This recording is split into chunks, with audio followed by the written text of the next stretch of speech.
Great, so hopefully that gave you long enough to come up with a question or two for Nagabodhi. So yeah, let's kick off. Let's see what we've got. Could I? Tim, yeah. Start? I said I'll start, and I haven't really framed the question in there. Don't worry. Clearly, so bear with me. Really, thank you for coming, and thank you for telling us about the early days of the order, Sangha, etc. And I assume, I might be wrong, but in the early days, I can imagine that the order, or the order to be, was Sangharakshita's interpretation, if you will, or vision of Buddhism, of all that he'd learned. And I wondered, obviously now the order's grown hugely, order members have written their own books on Buddhism, many wonderful books, and obviously come with their angle. So I wondered if we were sort of to go magically back in time and listen to maybe Sangharakshita speak in the early 70s, and then come today to 2024, how has the Triratna, I suppose it's not kind of a unified, this is Buddhism view as such, but what differences will we notice between those intervening periods in how the Dharma is spoken about? Just a small one. Yeah. Yeah, I mean, thank you for sort of restricting it to how the Dharma is spoken about. Because if you look at the other jewels, Yes. like I mentioned, they interrelate, obviously. Well, that's such an interesting question, because the Mitra study course and the sort of going for the training for going for refuge course, it's very much still based on Sangharakshita's material, as it should be. Because yes, we've grown up, some of us, and the community has grown up and been through its phases and experiments. But in terms of knowing what we're about dharmically, I think, with all due respect to some of the prominent teachers in the movement, the go-to place is still definitely Sangharakshita, his way of outlining, or describing the path and the interrelation of the different schools, the interrelation of the teachings within basic Buddhism and developed Buddhism.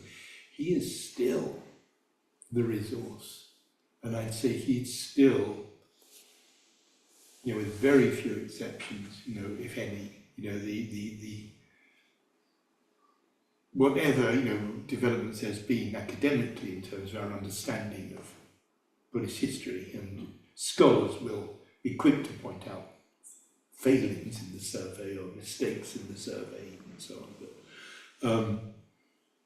But I think at the moment, knowing Sangharakshita, what he said and even how he said it, is still of fundamental importance. And it's, for me, I've led so many, been on so many Going for Refuge retreats, mainly abroad, and people struggle with, say, a survey of Buddhism. Partly because, as I did when I was new, I tried to read it twice and failed. I didn't get beyond page 60. Just the style, this archaic feeling of it. In those days, the smell of the books, because they were Indian editions, and it just smelled old and fusty, and it seemed to have been written by an old and fusty guy. And it goes straight into this stuff about words and but remember that he was in his 20s when he was writing it, certainly 30s, no more than 30s.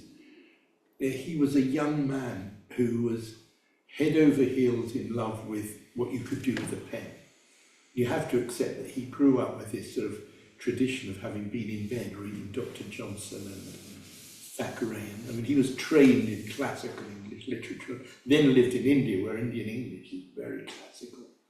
So, you know, you've got that, and you've got somebody who's in love with writing and in love with the Dharma, who, yes, wrote this very flowery book, very, very, you know, at times, he's have wagging a finger at some of the other traditions.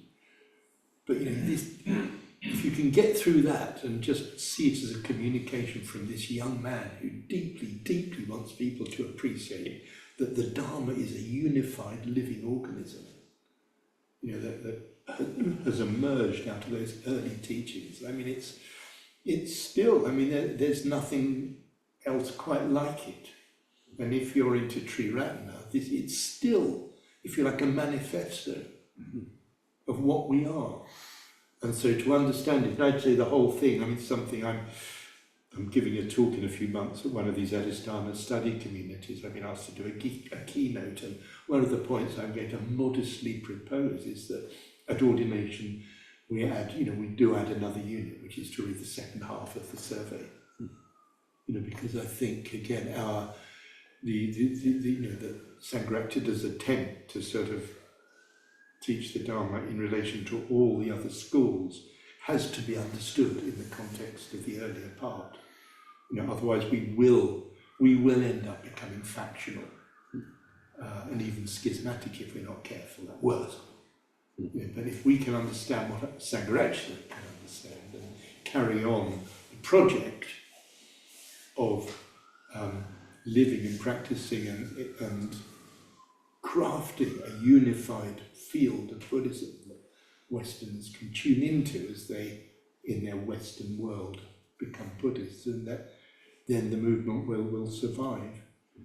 So I see, you know, to listen to, even if, you know, Vasantra will teach in his ways. I was on retreat with him a couple of weeks ago. Tejananda, I've been on retreat with him, and he has his ways of talking, and Phadra Devi and Viveka, others. You know, there are people emerging. Kamala Shiva. Very interestingly, in an interview that I think is online now, you know, with Kamala Shiva, where he says he thinks, you know, we should recognise we have teachers now. Surprised me because, well, in a way people do recognise because they go on retreats with him, or they go on retreats with Vasantra or Paramananda. They do that, you know, they haven't had to say teacher, you know, over there.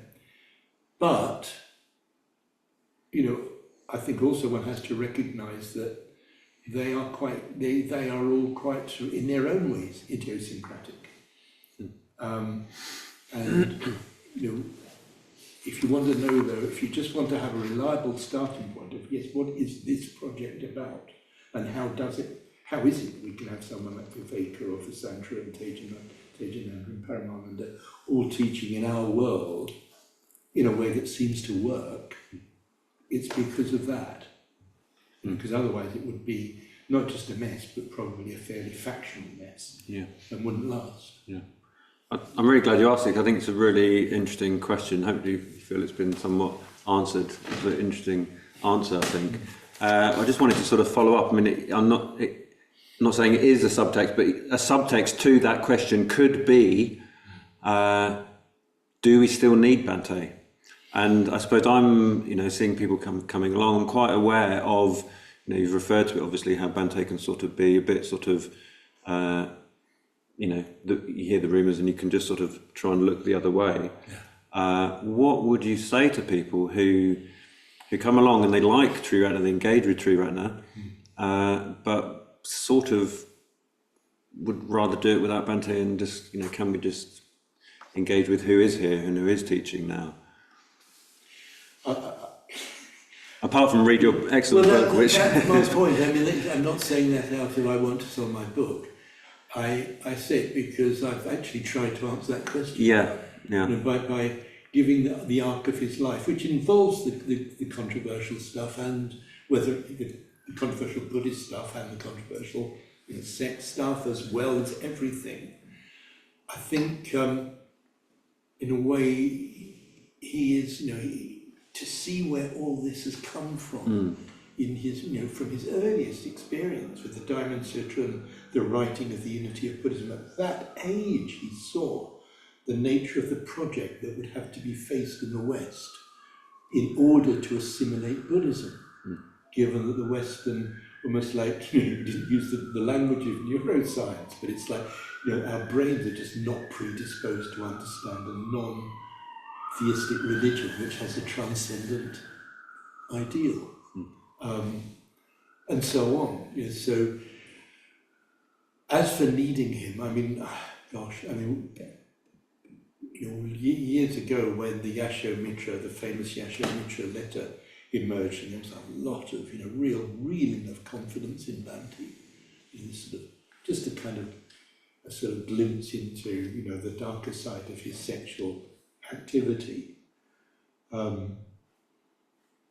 I asked him to do an interview with me in which we would, among other things, go into that territory. And I actually said the words, I said, look, we are not ready to do without you. Because my sense was he didn't want to, he just, for various reasons, it just wasn't in his nature to explain himself. That wasn't a dark hiding or denial. It just wasn't in his character, but he did let me draw him out. I think he came to regret it a bit, but I mentioned that in the book, but I still think I'd say it's really important. If anything, I would double up on encouraging people to turn to him and look at him, because, I accept that now people can get on very well for a very long time. Maybe they think forever, coming to the centre, learning to, meditating, being involved. It's all there, and there are some good teachers and good teaching around. But in terms of understanding, and it's so much richer, your life within Sri Ratna, if you understand what you're doing, both on an individual level and on a sort of outreach level, to understand, what you're doing, to have that frame of reference of how to read critically, how to absorb other things. But one thing, just for what it's worth, Bhante pestered me for a while to produce, books from his spoken material. I'd done a bit of that. There were these little booklets, Human Enlightenment, New Currency in Western Buddhism, Taste of Freedom. We'd done that, but he said, it would be good to get Sol's lecture series turned into books. So we did it, a team of women in Norwich did most of the work. Spoken Word Project. Yeah, the Spoken Word Project in Vidya you're still doing that. So this book comes out, and I phone him up, and he's pleased with it, and he says, but people are going to listen to the lectures, aren't they? He said, because they've got to know, when was I smiling, when was I joking, when was I being ironic? He really wanted his character and personality to also be absorbed. And it's interesting, I'm one of his literary executors, that's another thing I do. And one of his requirements, it's a statement of wishes that's accompanying his will, is that, that nothing should be edited or abridged unless it represents not just the meaning but the personality of the writer. He was concerned, not out of vanity, but because he knew that in order to kind of get him, because so much of his Dharma offering had been done verbally, there's millions of words in seminars and so on. He wanted people to understand where he was coming from when he spoke those words. I guess just you are articulating those different ways in which Bhante's communicated himself. It's important for people to know that, isn't it? For someone who maybe has picked up the survey and gone, oh my goodness, I can't read that. There's so many other ways into Bhante. Obviously, listening to the lectures, Spoken Word Project, which is much, you get sort of more accessible language generally, and of course the seminars where you get that sort of personable I mean, an interesting thing that's happening, it's another thing I've been involved in the last few weeks, of course, a lot of correspondence between us as literary executors and people out there involved in editing some of the seminars. Banti could say things that, become pretty unpopular. He had no time for what he called pseudo-liberalism, which one would call political correctness or whatever. And, so there's quite a strong kind of conversation going on of, well, how much of that Banti do we let the world see? Do we sanitize him? Yeah, gosh, big question. Or, there are those who are, and you do have, we have, in the conversation there are some pretty polar points of view. Those who say, no, Banti was Banti, publishing be damned. And people are saying, no. Wow, yeah, big question. Yeah. Great. What else do we have? Any more questions? Well, there was listening to Kamala Sheila, his recent interview, and he brought up an area of his involvement with building the institutions of the movement and sort of personal practice. And that I think, I only listened to it once, and only yesterday actually, but the idea of he might have left the institutions to do more personal practice. I've heard that. I wonder, well, perhaps even personally, your own, have you anything to say on that? Well, I mentioned Vasantra. I think in Vasantra's case, he knew that he was a natural meditator and that was for him a really important path. He was clear, and I think that's probably true of Kamala Sheila. I was a bit surprised hearing that interview with Kamala Sheila because, in my sense of him was that he lived at Vajraloka for a very long time, for years and years and years. Yeah. Yes, he was chair, but he was meditating and leading retreats and writing his book about meditation.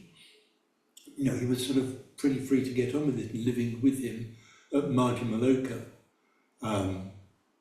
He was, very much sort of, I was a bit surprised by that. My sense was that he'd done quite a good job. He'd been way back in its earliest days involved with the West London Centre, and then later again as president, and got more involved in it. But I thought he's crafted a life that did allow him to do a lot of meditation. So I was a bit surprised to hear it. So, but anyway, that seems to have been his experience. Yeah.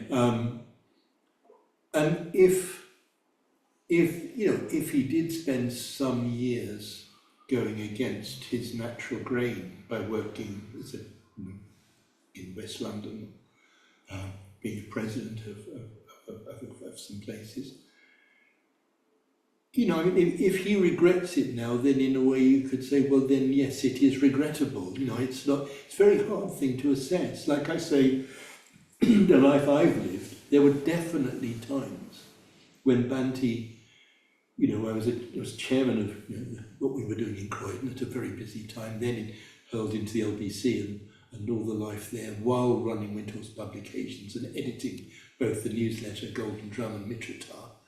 And I was a founder member of the Karana Trust and chairman of that for a while. I was... Yeah. And then I'd stop and think, hang on, is this what I signed up for? And clearly it was. But I don't think, I wasn't a natural sort of, I really value my meditation, I really value retreats and times when I just give myself to that. But I think for me, being involved in this adventure of pondering the Dharma, that's work. So I wouldn't, I found that part of the interview a little unsettling. I did actually want to come back to this point in general, actually, because it's I'm guessing we're probably quite unique in the Buddhist world in a way, how to put it, offering such a kind of active engagement in the Dharma life. Yeah. So you come along to the centre and it's, yes, we teach meditation, but not just that. There's always saying, there's opportunities to get involved and start creating Sangha ourselves, and obviously that was very much front and centre in the early days. And mentioned Subhuti talking about that at the LBC recently. It's very much it's part of our offering, you might say. And within that there is an inherent tension, which I guess maybe this comment is coming out of, between a life of action and a life of activity and a life of calm, right? I was just quite struck when you mentioned Visantra, sort of disclosing this meditating shaped Visantra to you in the interview, and I wondered. Well, it strikes me that we've probably all got a shape. Maybe you can say that we have a shape. Can you say anything about how we find out that shape through practice, and maybe taking into account the life of activity and the life of calm? Yeah, it might be very difficult, and it might take a very long time. In Visantra's case, it was for years and years and years. He did, the honourable theme, as it were, took one for the core. He did, a lot of work in the Triratna world. Maybe one doesn't really find out for a long time. And maybe, I mentioned in the book a conversation I had with Bhante in my earlier stage, a retreat at Kefals, and heard this lecture about the hindrances. And I said, it's obvious to me that, metta is the antidote to ill will, and mindfulness, the antidote to, anxiety, worry, flurry, and so on. Whatever. I said, but what about doubt? And he immediately said commitment. And I said, but if you're living with doubt, how do you know what to commit yourself to? And he said, well, that's right, you don't. You have to take risks. And I think, I guess we have to take risks. We try this, we try that. In a way, how serious are we, about this thing, about ourselves, and about this developing community. How much are we willing to take a risk and just see what happens if we take something on? It is tricky, as it were, from the outside. Way back, 1980-ish probably, I gave talks at most of our centres, a talk called Why the FWBO is Really a Secret Zen Buddhist Movement. I won't give you the whole talk. One part of it, I was talking about how in the Zen tradition there would be koans, like what is the sound of one hand clapping. In other words, a problem that cannot be resolved on its own level, which you wrestle with. And I said, in the FWBO, our koan is, can you help out at the jumble cell we're running next week? Right. Have you ever thought of living in a community? Those questions that are thrown up if you're actively involved in the Sangha, and if the Sangha is alive and vital, those questions will be explicit or implicit around you. Am I really living the life? Externally, internally, whether it's at chapter meetings or GFR meetings or just in the general sort of what's available, what questions are asked of you. Maybe you take risks. I guess you find out by doing. Yeah, I think you do, and sometimes you might have to make a decision of what, at this moment, there's the call of the Sangha and there's the call of my inner life. And in a way it would be a sign, either way it could be a sign of growing up to say yes or no. If it's coming from an authentic place. I mean, Sangharakshita's attitude, if people complained that they were doing too much, his answer was usually, well, that probably means you're not doing enough. Which meant, yes, you're doing a lot of work for the order, well done, but are you really using your friendships? Are you really taking advantage of the spiritual nourishment from your friendships, from puja, from meditation, from retreats? Are you leading a balanced life? I mean, it's worth reading the very, very short seminar he did in relation to this sort of thing. which some people found helpful. A short seminar he gave for people working in windhorse trading, this huge business we had, based in Cambridge ultimately, with hundreds of people, 100 and more people if you take into account all the shops around the movement there were. These questions of, working hard, of living in quite sort of simple conditions, all that going on, and a lot of people also having questions even about what was being sold, plastic parrots or wind chimes, We did have a phase of quite a lot of plastic, but not a long period. But And just listening to Sangharakshita just talking about that, how do we square that circle between the demands of work for the movement with our personal practice? Where does insight come into all that? Yeah, I think we made quite good use of it at Windhorse. I'm sure not good use enough, but yeah. That I've just used the word insight. I mean, something that I'm aware of now is that the words in the atmosphere a lot, and for sure, Buddhism is about enlightenment and about insight with a capital I. So in a way, of course, it's but it sort of seems to be coming down in a particular way that seems to make it almost inhabit a dimension of its own. And for that I'd strongly recommend people reading. There's a whopper, because it was a 2-week seminar, I think, Dhyana for Beginners seminar, Sangharakshita led in 77-ish, I was on it. Just the relationship between work, life, practice and insight. Samatha vipassana is absolute traditional basic Buddhism, that somewhere it's as if at the moment, and maybe it's a corrective in this territory of how do we get a balance right, maybe the balance has been in our history towards the work and the doing and the activity, and not enough maybe on practice. And maybe there's a bit of a corrective going on. But I think it's something we have to watch, that insight doesn't start to become almost like a thing in itself. And the way the language flows is sometimes kind of, maybe this, it's something I'm just saying, unrehearsed, as it were. Interesting. But it just, it makes me wonder, in terms of going back to who we are, to our roots. So of course Sangharakshita talked about insight. And of course it's part and parcel of the Buddhist life and vision. And yes, insights, great and small, emerge all the time, often unnoticed. There was a point he made during the Dhyana for Beginners seminar.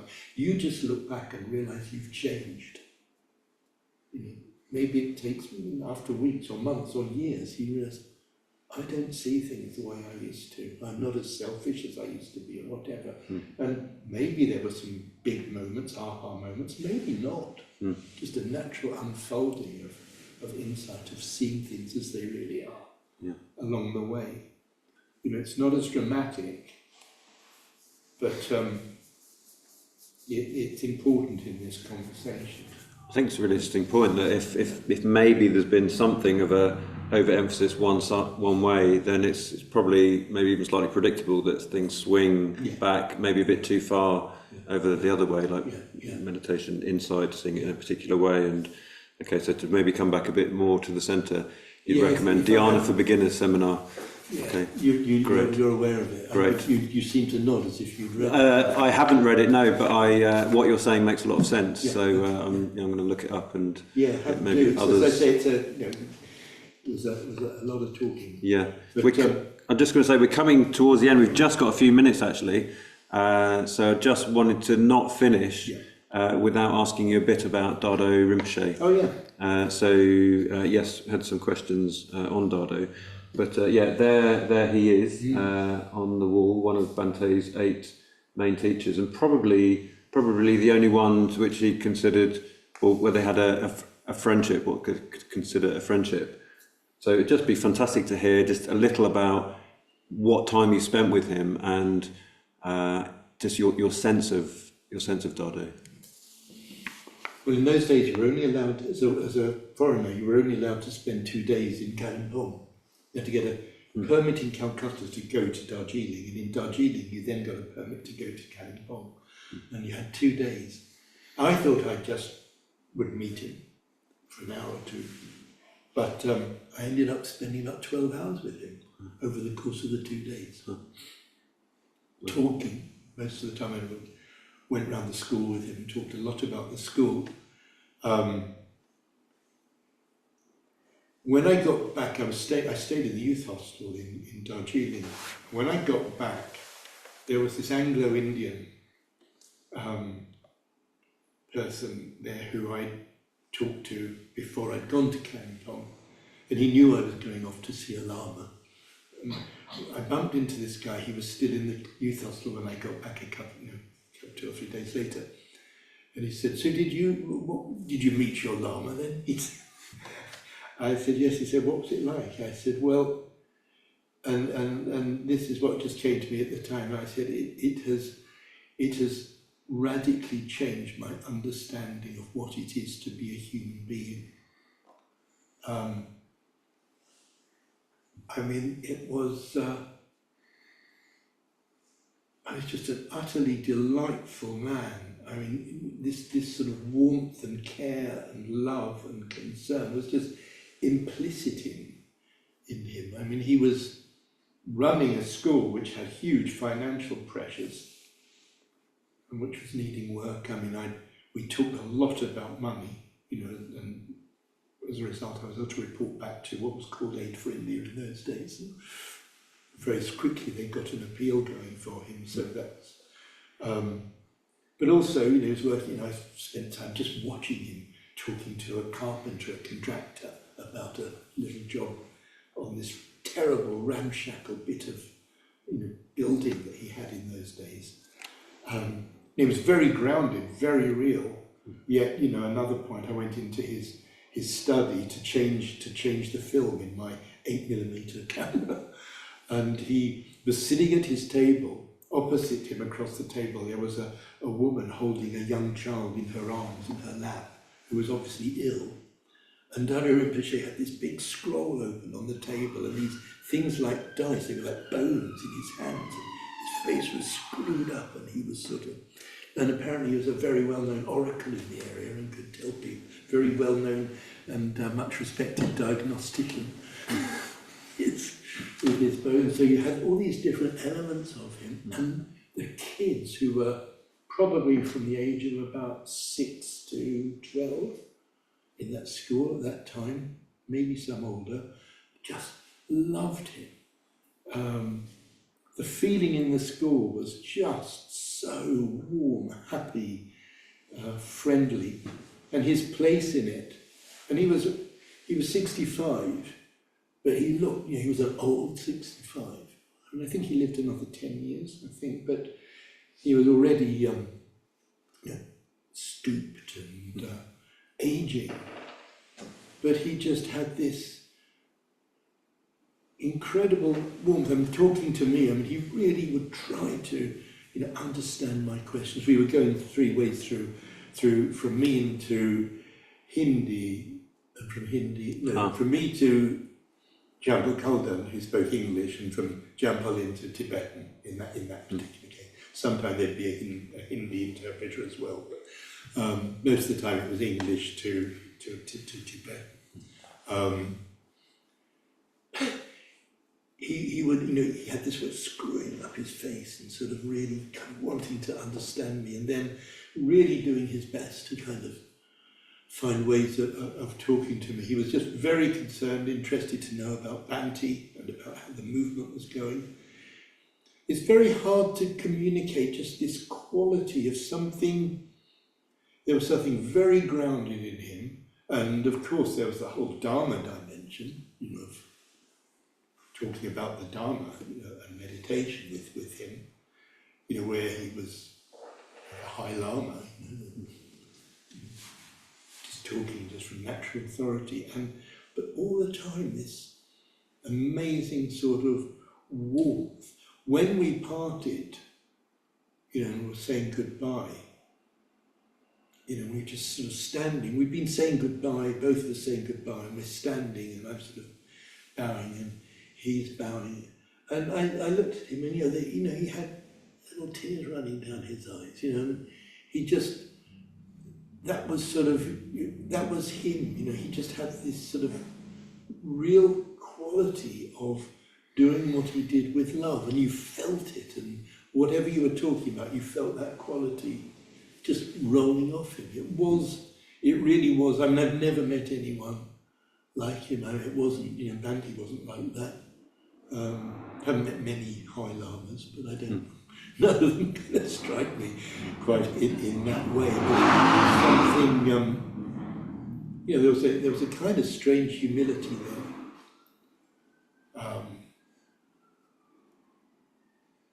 Because he was, he had made this decision, although he was the abbot of one or two monasteries, made this decision to set up this little lifeboat, not just for the kids, but for grassroots Tibetan culture. He said the money was going into the sort of higher culture, the monasteries looking after monks.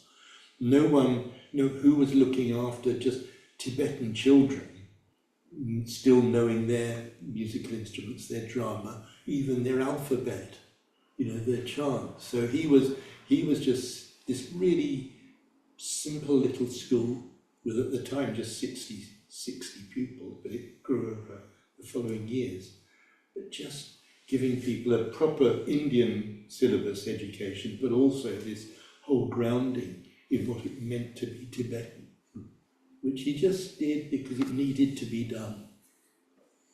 But same time, he'd be up at 4 o'clock in the morning meditating for hours, brushing his teeth while visualizing a wrathful form of Manjushri for 40 minutes.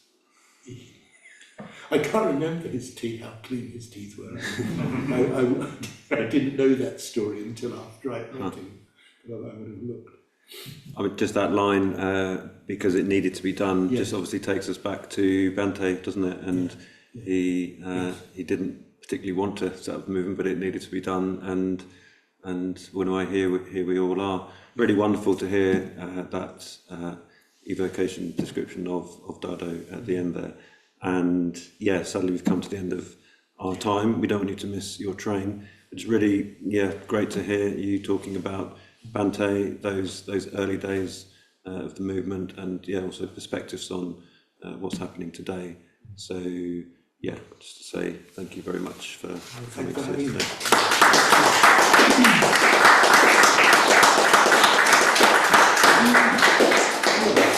Little something as a token of our appreciation. There's not actually a card in there, so you might want to open that now just so you see what it is. So we found out that you are a bit of a Vermeer fan. Yes. Hope we got that right. Yes. So. Oh, wow. I did go to the exhibition, but I didn't buy the catalogue. Okay, well, I heard the first bit and I'm glad about the second bit. So oh, my goodness me. That will be waiting for you when you get home. So, Oh, gosh. Oh, that's fantastic. So, So, yes, thanks very much again for... Do people know what it's the catalogue for the exhibition of the retrospective of Vermeer's paintings at the Rijksmuseum last summer, which... and I know I'm a real Vermeer. Great. Thank you so much. One more time, just thank you very much.